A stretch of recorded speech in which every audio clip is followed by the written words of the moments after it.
Buenos días a todos. Bueno, como ya os comenté, a partir de esta semana vamos a empezar a seguir el calendario de contenidos para tener la comunidad un poco más organizada y poder centrarnos cada día en algo en concreto. Y hoy pues empezamos observando cómo está reaccionando el mercado antes de la apertura de Wall Street. Como podéis ver en pantalla, tengo el petróleo, tengo los futuros del SP500 y he añadido algunas empresas que pueden verse afectadas de una forma o de otra por todo lo que está ocurriendo entre Estados Unidos e Irán por la tensión alrededor del estrecho de Hormuz. Ahora mismo todavía estamos en premercado, así que con las acciones no podemos sacar demasiadas conclusiones, pero sí podemos empezar a ver una primera reacción en el crudo y en los futuros del SP500 que ya están cotizando. Lo primero que llama la atención es el movimiento del petróleo, que ha subido más de un 4%. En su primer arranque ha llegado a los $75 y ahora está corrigiendo en los 73 a precios de apertura. El mercado está reaccionando ante una posibilidad de estar de nuevo en una tensión que pueda afectar al transporte o al suministro del crudo. Y aquí, pues tenemos que entender que una subida del petróleo no afecta únicamente a las empresas petroleras, también puede afectar y aumentar los costes de muchas otras compañías, volver a generar esa presión pues sobre la inflación y provocar más dudas sobre lo que pueda hacer la Reserva Federal con los tipos de interés. Por eso también tenemos aquí los futuros del SP500 que han corregido un 0,80%, que de momento estamos viendo una cierta presión ante la apertura, pero esto no significa que la sesión termine siendo negativa.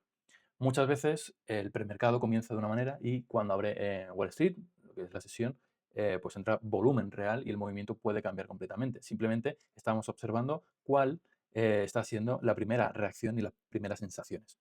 Por otro lado, he puesto a Oxy, a Exxon y a Chevron para seguir el comportamiento del sector energético. No las tengo aquí porque vayamos a comprar ninguna de ellas ni porque tenga que subir obligatoriamente, las utilizamos como referencia para comprobar si el movimiento del petróleo acaba trasladándose también a las empresas de este sector. Oxy normalmente suele pues, reaccionar de una forma más agresiva a los movimientos del crudo, mientras que Exxon y Chevron pues, son compañías más grandes y más diversificadas. Cuando abra el mercado veremos si las tres reaccionan de la manera parecida o si el dinero pues, se concentra más en una que en otras. ¿Vale? Simplemente es analizar el comportamiento de las tres. También he querido añadir Lockheed Martin o RTX, que estas dos empresas pertenecen al sector de defensa y suelen recibir más atención pues, cuando aumenta la tensión geopolítica. Pero, como siempre, una cosa es lo que pueda parecer lógico por la noticia y otra muy diferente es lo que termina haciendo el precio. Por eso, las tenemos en pantalla para poder observar si realmente aparece movimiento del sector o si el mercado apenas reacciona. Simplemente he querido añadir varios sectores para ver cómo reacciona cada uno de estos sectores.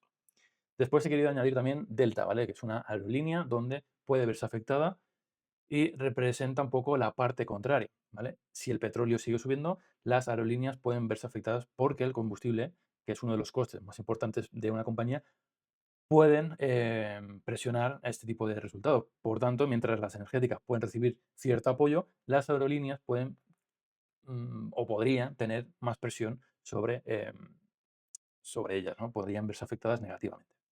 Además, Delta, en concreto, pues viene de presentar resultados recientemente, así que también podemos ver qué determina pesando más en el precio, si sus resultados propios o la subida de petróleo.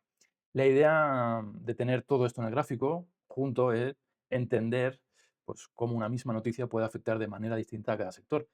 Tenemos el petróleo como origen del movimiento, las energéticas como posibles beneficiadas de este conflicto, las aerolíneas como posible sector perjudicado y las empresas de defensa por la tensión geopolítica y los futuros del SP500 para ver la reacción general del mercado.